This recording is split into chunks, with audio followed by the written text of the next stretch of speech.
नमस्कार दोस्तों, हमारी आज की इस कहानी का नाम है रिश्ते। पापा, इस बार मैं घर तभी आऊंगी जब भाभी घर से जाएगी। वो नहीं दिखना चाहिए मुझे घर में। नेहा बेटी का वही जिद्दी स्वर में। और बेटा सुनो तो मेरी बात। कैलाश नाथ जी कहते रह गए और नेहा ने कॉल कट कर दिया। नेहा उनकी इकलौती बिटिया बहुत ज्यादा लाडली। बचपन से हर जिद पापा से मनवाती आई है।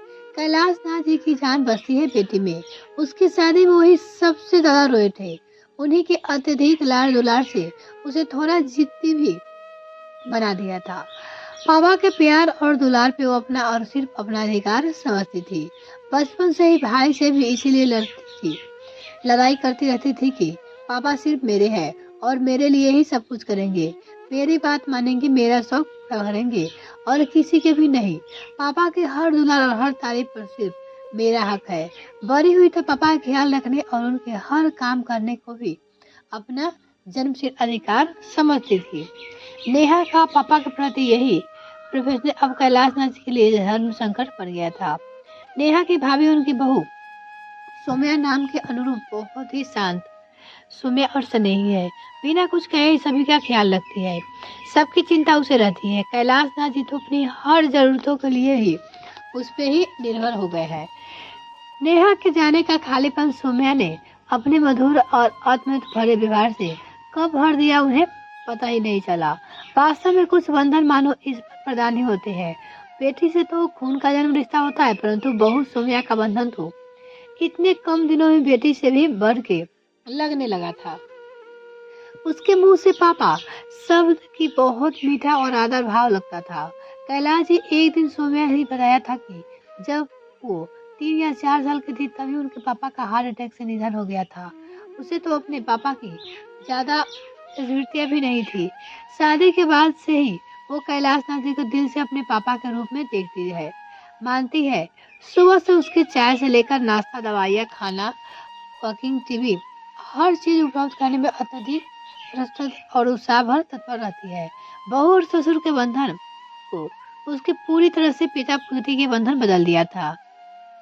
तभी तो राखी पे नेहा के आने पे भी वो सहजता पूर्वक सौम्या से आतन बेटी जैसा बर्ताव कर रहे थे, जो नेहा को किसी कीमत पे गवारा नहीं हुआ। नेहा के पापा सिर्फ नेहा के साथ सौम्या के कैसे हो सकते हैं? पापा, आप अपने हर काम भाभी से क्यों कहते हो? मैं हूं ना आपकी बेटी, मुझसे कहिए। आपके लिए चाय तो मैं ही बनाऊंगी। भाभी आप जाओ ना, घर के और भी तो काम है, भाई के काम करो जाके। नेहा आते ही सौम्या से थोड़ा गुस्से से कहा था तो सौम्या घबरा गई थी। हाँ दीदी, बस वो पापा की दवाइयाँ देकर जा रही हूँ। उसने धीरे से कहा तो नेहा उसे लगा डांटते हुए कहा था, वो सब मैं दे दूंगी भाभी, मुझे सब पता है। आखिर ये मेरे पापा है, मैं इनकी एकमात्र बेटी हूँ। आप इस घर की बहू है, भाभी बहू की रहेंगी। बेटी बनकर मेरे पापा का अधिकार करने की कोशिश मत करिए। ये आपके ससुर है, पापा नहीं बन सकते। मेरे इस घर से निकलने ही आप तो मेरा ही स्थान हड़पने में लग गई, पर ऐसा मैं कभी होने नहीं दूंगी। उस दिन के बाद से लेकर जब तक नेहा मायके में रही, भाभी सौम्या ने उससे बात ही नहीं की और ना ही उसे अपने पापा के कभी किसी भी काम में हाथ लगाने दिया। बेचारी सौम्या आंखों में आंसू और दिल में दुख लिए उन दोनों के सामने ही नहीं आई थी। अलग ही कैलाश नाथ जी बेटी को कुछ नहीं कह सकते थे और सौम्या के प्रति गिलानी महसूस कर रहे थे। कैलाश नाथ जी जहाँ एक तरफ आज इस दौर में सौम्या जैसी बहू के रूप में बेटी पाकर ईश्वर से प्रति कृतज्ञता ज्ञापित करे नहीं सकते थे, वही दूसरी तरफ उन्हें सगी बेटी नेहा का भावी के प्रति रूखा रवैया उन्हें भीतर तक ऐसे और चिंतित करता रहता था। नेहा को कौन समझाए? पापा की हर जरूरत का उसे हमेशा ध्यान रहता था। पापा भी हर बहू से my lovely daughter, my child कहकर जब उसे बुलाते तो पूरी दुनिया उसे अपनी लगने लगती है। पर इस बार जब वो ससुराल से घर आई तो अचानक अपने पापा पराये से लगे। अब वो अपने हर काम और जरूरतों के लिए बेटा सौम्या बात देते थे और सौम्या उसी तरह तारीफ करते जैसे उसकी किया करते थे। पापा की सुबह से शाम तक की दिन चर्चा सौम्या भाभी के साथ गुथी हुई देखकर अचानक उसे अकेलापन महसूस होने लगा था। मेरा कोई तो महत्व ही नहीं रह गया अपने घर में। मेरे पापा को मेरा कोई जरूरत ही नहीं है, मुझको याद ही नहीं करते। हर जगह सौम्या उसके स्थापित स्थान पे हक जमा चुकी थी। यह अकलियत जिंदगी नेहा के लिए असहनीय थी, जिसका एकमात्र समाधान उसे सौम्या को उस घर में हमेशा के लिए हटाना ही दिख रहा था। अचानक नेहा का मोबाइल बज उठा। उसने देखा सौम्या भाभी का कॉल था। नेहा ने फोन उठाया नहीं। 2 बार कॉल आने पे उसने फोन उठा ही लिया। दूसरी तरफ से सौम्या बहुत धीमी और भीगी आवाज में कह रही थी, नेहा दीदी, आप नाराज नहीं होइए और मेरे कारण पापा के पास आना नहीं छोड़िए। पापा की असली बेटी तो आप ही थी और आप ही रहेगी। आपका स्थान कोई नहीं, सौम्या कभी नहीं ले सकती।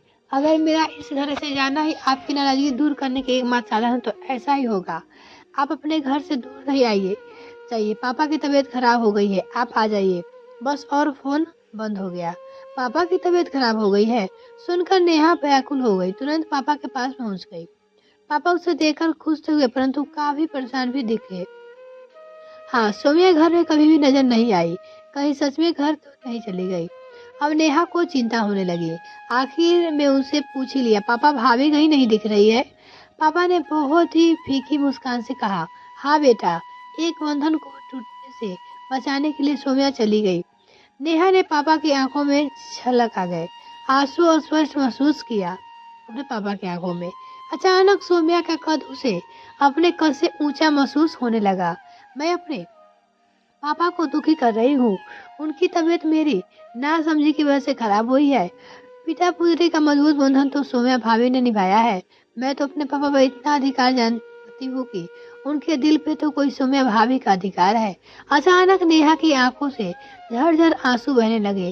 पापा मुझे माफ कर दीजिए। मैंने आपका और सौम्या भाभी दोनों का ही दिल दुखाया है और आप लोगों ने मुझे डांटने या उपेक्षित करने के बजाय मेरी ही जिद को सिर्फ आंखों पे रख लिया। कितना बुरा व्यवहार मैंने उन सौम्या भाभी से कर दिया जो दूसरे घर से आकर भी रिश्तों को मजबूती देने में लगी रही है। मेरे पापा का इतना ख्याल रखती है थी और मैं उनकी तारीफ या फिर उनके प्रति कृतज्ञ होने के बजाय उन्हें ही तिरस्कार और अपमानित करती रही। ओ पापा, मुझे माफ कर दो। मैं भाभी को कौन सा मुंह दिखाऊंगी? वो बोली। नेहा पापा को होकर रोने लगी। तभी अचानक 2 नाजुक हाथों से उसका मुंह उठा लिया और हल्के हाथों से आंसू पोंछने लगी। अरे दीदी, आप ऐसे रोएंगे तो मैं कैसे जाऊंगी? भाभी मुझे माफ कर दो ना। एक बार बोलते हुए नेहा ने भाभी को कभी ना टूटने वाले बंधन में जकड़ लिया। अब दोनों मिलकर रो रही थी, पर ये तो खुशी के आंसू थे। अटूट स्नेह कर प्रेम का बंधन था ये। और कैलाश नाथ जी ईश्वर को हाथ जोड़े और कृतज्ञ ज्ञापित कर रहे थे। 2 बेटियां जो मिल गई थी आज उन्हें। यह कहानी आपको कैसी लगी कमेंट सेक्शन में जरूर लिखिएगा। अगर आपके पास भी ऐसी कोई कहानी है तो आप मुझे ईमेल द्वारा भेज सकते हैं। इस वीडियो को देखने के लिए बहुत बहुत धन्यवाद।